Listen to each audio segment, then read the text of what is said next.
Muy buenas noches, mi nombre es Gabriel Guzmán Rodríguez, soy estudiante del curso de Fundamentos de Seguridad Informática de la Universidad Nacional Abierta y a Distancia. El día de hoy vamos a hablar de un tema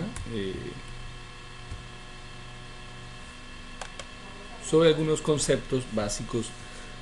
sobre la seguridad informática. Empezando pues generalmente muchos profesionales todavía tienen esa controversia sobre qué es seguridad informática o lo que es seguridad de la información. En ocasiones confunden estos dos conceptos como si fueran el mismo. En realidad son dos conceptos totalmente diferentes. Si vemos la gráfica aquí a mi lado derecho, encontramos que la seguridad informática como concepto lo que realiza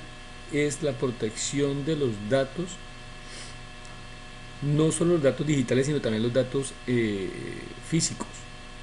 podríamos decirlo. Ya lo que hablamos con la seguridad informática, hablamos de la seguridad y la protección de datos en términos exclusivamente digitales. Entonces, como vemos la gráfica, encontramos que la seguridad de la información es el todo de la protección de estos datos, o el cumplimiento eficiente de los tres principios para la protección de los datos, que sus siglas son la CID, que esto quiere decir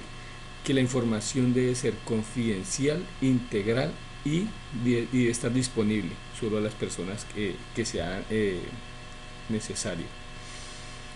En la seguridad de la información, para poder cumplir estos principios, lo que se tiene en cuenta es toda el universo de la misma empresa, todas las personas que están en la empresa. Por eso se debe tener en cuenta el factor humano para protección de la información dentro de la empresa. Igualmente su organización se debe tener en cuenta. En la organización podemos contar con las políticas de la empresa, de estar alineadas a todo lo que tiene que ver con la seguridad de la información, todo el tema de lo que tiene que ver con las normas disciplinarias de la empresa, entre otros, todo lo que tiene que ver con la parte organizacional de la empresa. Ya en la parte legislativa ya son todas las normas que a nivel gobierno o a nivel de empresa debe cumplir en el tema de protección de datos. Un ejemplo es la ley 1581, que es la ley muchas veces le hablan que es la ley de habeas data. Entonces,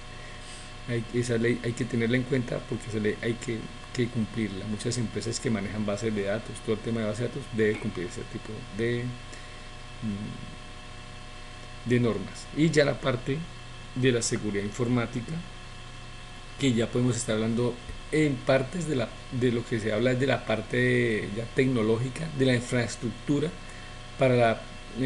donde se salvaguarda lo que es la información o los datos. También, pues, de todos modos tiene que estar alineada con los tres factores, que es la legislación, el factor humano y organizacional, haciendo esto el universo de la seguridad de la información. Si podemos ver aquí la diferencia entre los dos, encontramos unas diferencias. El ejemplo, lo que les vengo diciendo, que la seguridad de la información es el todo de la protección del dato, y la seguridad informática en realidad simplemente lo que protege es una parte de esa información. Seguridad informática protege también, además de los datos digitales o información digital, también protege lo que es la parte de información no digital. Por ejemplo, documentos, archivos, carpetas, todo tipo de información que se maneje en la empresa que no esté dentro de la misma infraestructura digital. Otra, que la seguridad informática son políticas dirigidas al cumplimiento de todos los integrantes de la empresa. O sea, todos deben de conocer estas políticas, deben manejarlas a nivel integral. Ya en lo que es la parte de la seguridad informática, perdón, esta generalmente se maneja por personal técnico, y algunas cosas las maneja el resto del personal, que son ya lo que son las recomendaciones que esta misma parte técnica debe dar a las personas, con el fin de no ser estas personas una puerta de vulnerabilidad o de entrada a los ataques informáticos. Ya como tercera diferencia encontramos que se maneja desde la gestión administrativa y directiva todo lo que tiene que ver con el tema de la seguridad de la información. Ya esto se maneja a nivel de directivos, todo lo que es la organización de la documentación que se debe cumplir para llegar a la seguridad de la información. Ya la seguridad informática se maneja generalmente a nivel más técnico y estratégico, teniendo en cuenta específicamente lo que es la infraestructura tecnológica y las recomendaciones que se deben hacer para mantener esa infraestructura tecnológica cumpliendo los principios de los tres principios de la seguridad del dato. Ya como segunda medida pues encontramos ya unos estándares de seguridad que se pueden manejar dentro de lo que estamos hablando de la parte de seguridad de la información y seguridad informática. El primer documento que encontramos es el documento o el estándar COVID, que el estándar COVID lo que maneja es la gobernanza ya estandarizada de las empresas. Simplemente es un documento que se diseña en las empresas, pero este documento está alineado a lo que es la norma COVID, que simplemente lo que hace es que pone unos lineamientos de cumplimiento de manejo de la información. Igualmente también se adquiere los controles que se van a llevar a cabo para esta información también. Es una gobernanza en general de todo lo que tiene que ver con la parte de la seguridad de la información. Lo que se quiere con el COVID es que los objetivos de la empresa, los objetivos generales de la empresa, que son los objetivos de productividad, estén alineados con lo que tiene que ver con la parte tecnológica de la misma. Ya el segundo documento es un documento, un estándar, el estándar ITIL, que es un estándar que se utiliza mucho. Muchas veces no utilizan el estándar COVID, sino que utilizan que ya tiene que ver con la parte es una parte más técnica del manejo de la seguridad informática. Aquí ya manejan lo que tiene que ver la parte de los servicios y la calidad del dato, teniendo en cuenta pues los tres principios de la seguridad informática, tanto que sea una disponibilidad, que sea se siguen unos estándares según el documento para que la disponibilidad de la información siempre esté a la mano de las personas que tiene que estar, que la integridad de la información sea la correcta, que no haya problemas de cambios de la información, y que esta información sea confidencial para las personas que no deben tener acceso a ella. En este estándar pues se deben cumplir unas normas que nos permiten llegar a esta situación, que es lo que debería estar ocurriendo en una empresa con el tema de la seguridad de los datos. Ya hablamos entonces ahorita de los documentos de las ISOs. Empezamos con la ISO 27000, que ya estas ISOs son pues documentos que nos permiten regirnos para poder llegar a tener una certificación del manejo de la información en una empresa. Entonces, si se tienen en cuenta estos documentos, lo que podemos llegar a determinar es la calidad de cómo se está manejando la información en la empresa. La ISO 27000 maneja, pues, como les decía, conceptos y normas del sistema de gestión de seguridad de la información, o sea, qué conceptos que se debe manejar dentro de este sistema. Igualmente relaciona la familia de las ISO 27000, que es de la 27001 hacia abajo, 27002, 27003, y que cada una cumple pues una función dentro de una certificación específica que se requiera. Y ya hablando de la ISO 27001, que es la primera en la familia de las ISOs, pues ya habla de los criterios de certificación de un sistema de gestión de seguridad de la información. Simplemente ahí están los criterios de cómo debería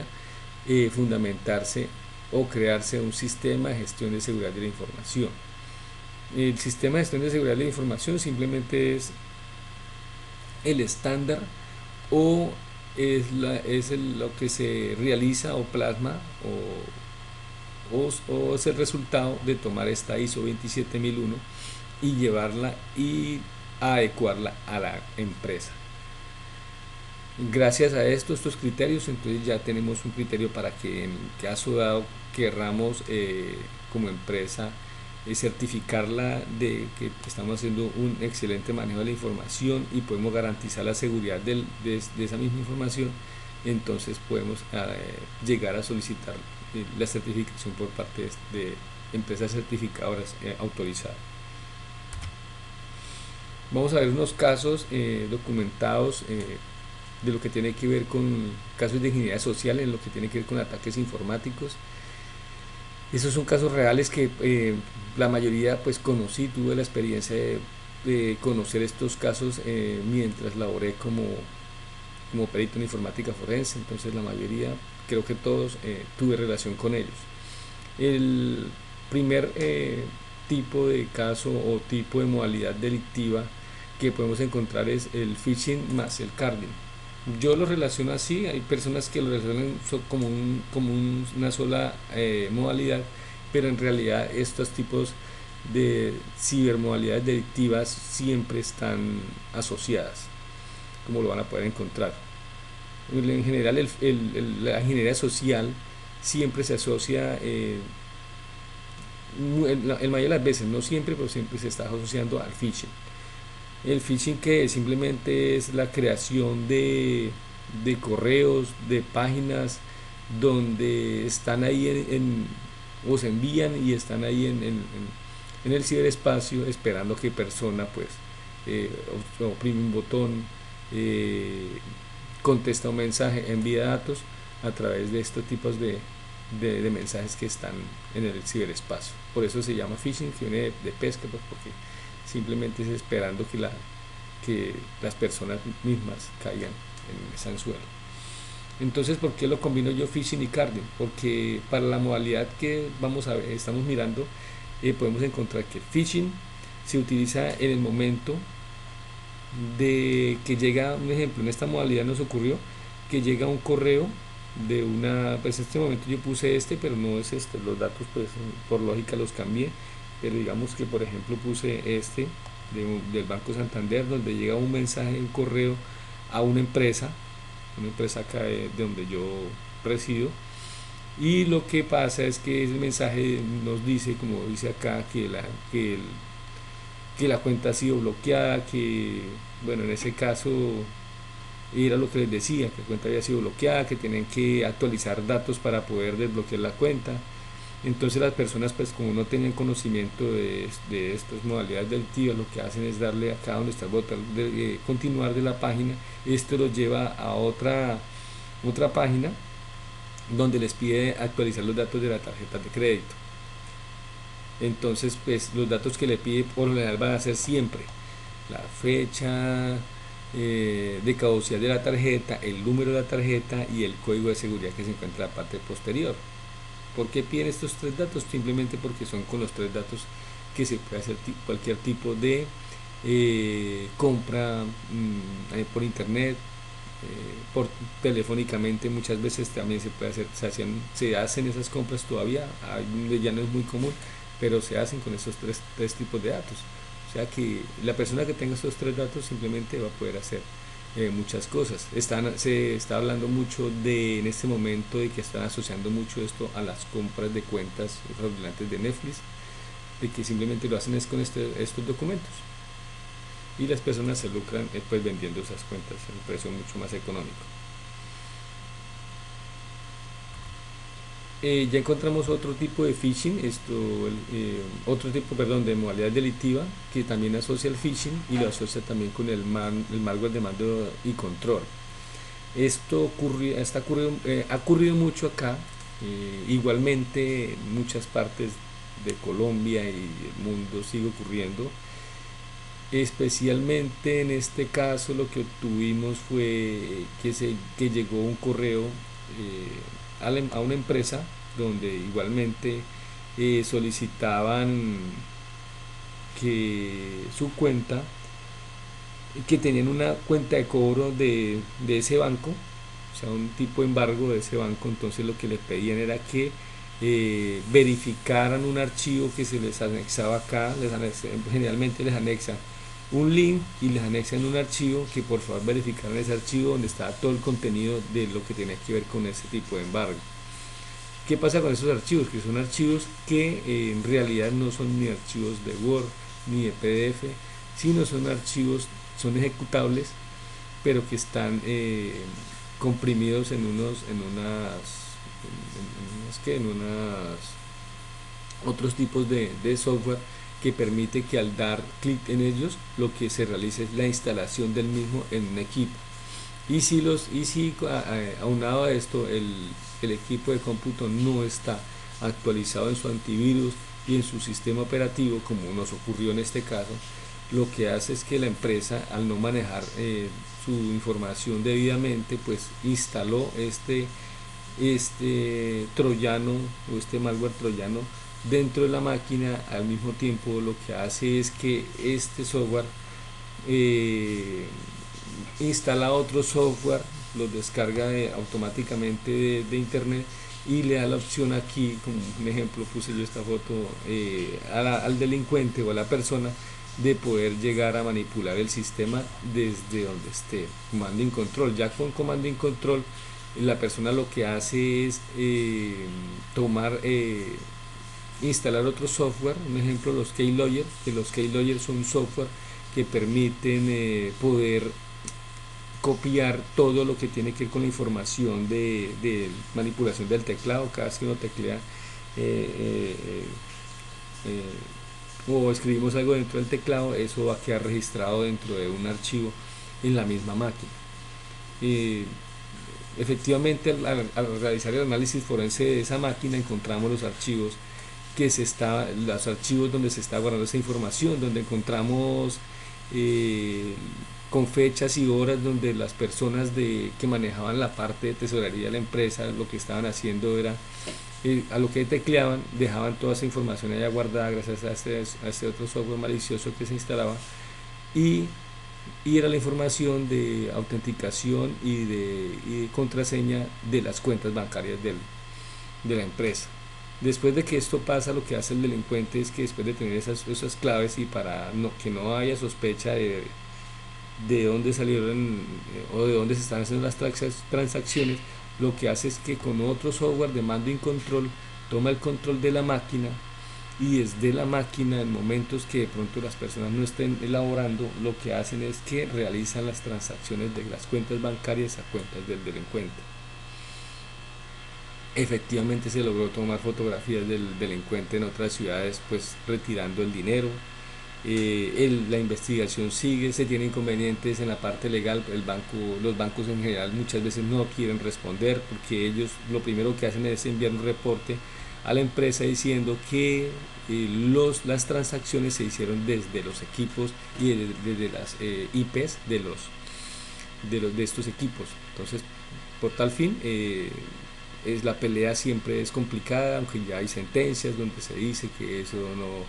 no los puede a ellos eximir de responsabilidades, porque ya hay un peritaje donde se pudo determinar de que sí se presentó ese tipo de modalidad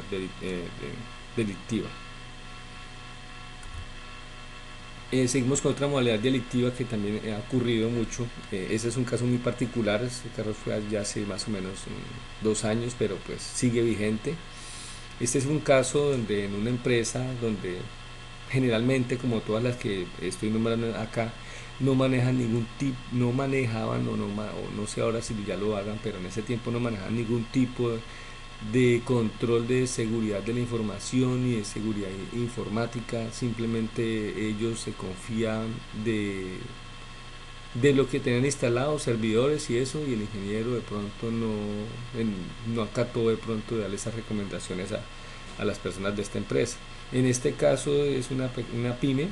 donde ellos tienen un servidor, que en realidad el servidor era un equipo de cómputo pues no muy robusto, donde guardaban toda la información de la empresa, los archivos, y este está conectado en red a más o menos unos 7, 8 equipos de cómputo. Resulta que acá llega un correo. Lo otro que tenían, los correos que ellos tenían, manejan correos comerciales, un correo de Gmail normal, no manejaban ningún tipo de correo institucional. Igualmente las personas con las que ellos se comunicaban y con las que hacían negocio manejaban ese mismo tipo de correos, lo que era también pues vulnerable, porque pues cualquier persona puede esto crear un correo muy ser parecido al de alguna de las empresas con las que trabajaba. Pero este caso es tan particular que desde la parte de ni siquiera de la parte de ventas ni de la parte comercial, sino que fue de la parte del manejo del inventario, pues al del señor del inventario le llega un correo así muy parecido, escrito en inglés, que él ni siquiera tenía idea de lo que decía, y lo que hace igualmente lo que vimos en el caso anterior. Simplemente llega un correo, aquí por lo menos habla eh, de una cuestión de cambio de password y eso, pero en ese correo pues en realidad lo que hablaba era que era una factura, hablaba de una factura y que iba a descargar la factura que estaba en el link. Y la persona pues dio en el link, ni siquiera yo le pregunté, bueno, ¿usted sabe qué dice ahí? No sabía, no tenía ni idea qué era lo que decía, simplemente por curiosidad dio en el link. Al dar en el link lo que hace es lo mismo, trae un software, instala un software desde unos servidores, y este software lo que hace es que automáticamente empieza a cifrar toda la información o archivos de ese computador. No más con esto, que era lo primero que estamos viendo, ya este software empieza a evolucionar en esos días, y ya además de que ya empieza a cifrar la información, o sea, a ponerle clave a todos los archivos de la empresa, lo que hace es que pasa de equipo en equipo. Cuando ellos logran reaccionar, prácticamente ya solo uno o dos computadores lograron desconectar de la red para que no siguiera el mismo proceso. Y en últimas, después de que ya la información está toda con clave, que no pueden verificarla, lo que les llega es un mensaje como este, donde dice que su información ha sido encriptada. Muchas veces llega en español, llega en inglés, y simplemente les dicen que tienen que seguir unos pasos, y los pasos pues simplemente es que la información está secuestrada y que para obtenerla deben pagar para poder obtener las claves, para poder volver a ver la información. El siguiente caso es un caso de ingeniería social, de lo que tiene que ver también con phishing y el hurto de cuentas de Mercado Libre. Este es un caso también, que es un caso más o menos ya de varios años, en donde una persona pues nos comunica de que tiene eh, unos reclamos de unas personas a las cuales él ya lleva varios años manejando el tema de ventas, de lo que tiene que ver con elementos tecnológicos, y tiene unas quejas de algunas personas que le dicen que los productos no le han llegado. Se verifica, y en realidad pues él dice que él nunca ha hecho esas transacciones con ellos. Lo que verificamos es que en algún momento a él le llegó este tipo de correo supuestamente de Mercado Libre, donde dice que pues que la cuenta se la van a bloquear y que tiene que actualizar los datos, y él lo que hace simplemente es dar en el link y abre un pantallazo como el que vemos acá, donde le pide el email o el usuario y la clave de su Mercado Libre, y al entrar ahí pues le pide otros datos. Él pues pensó que, o sea, no se confió, de que pensó que sí, en realidad ese correo era Mercado Libre, hizo toda esta situación, y lo que hizo fue que le envió este correo a los delincuentes informáticos, los cuales empezaron a hacer a través de esta cuenta compras a muchas personas. Y pues de lógico, las personas muchas veces les llegan los paquetes, pero lo que les llega era una roca dentro de la caja, después de que ya habían pagado y todo. Entonces este fue otra situación pues, se presentó. Ya el último de los casos que también se estuvo presentando mucho, no solo con Facebook, también con OLX y otras plataformas que no están diseñadas para lo que tiene que ver con el mercado electrónico. Son compras que se crean páginas, se crean perfiles donde hay muchos tipos de venta. Llegaron al caso de que obtenían de una venta documentos de personas que laboraban en sitios gubernamentales prestigiosos, y gracias a esos documentos pues los lograban escanear y los ponían y creaban esos perfiles, y lo que hacían es que empezaban a ofrecer elementos, y pues ellos con esos documentos escaneados pues se presentaban ante la gente diciendo que eran personas conocidas. Y el problema es que después ni siquiera nos contactaron las personas que eran hurtados, a los cuales les hurtaban el dinero, porque en realidad ellos les pedían el adelanto del dinero y después de que el dinero ya llegaba, pues, o lo mismo, les enviaban una caja con una roca o muchas veces simplemente desaparecían o no contestaban ya las líneas que tenían, las cambiaban y seguían operando con el mismo perfil. El problema ahí fue que nos contactaban a nosotros, eran los de los perfiles creados, que porque las personas, pues algunas personas llegaban a poder identificarlos a ellos y poder, digamos, rastrearlos en donde vivían y automáticamente se disponían a poner las respectivas denuncias y pues eso les afectaba en su labor.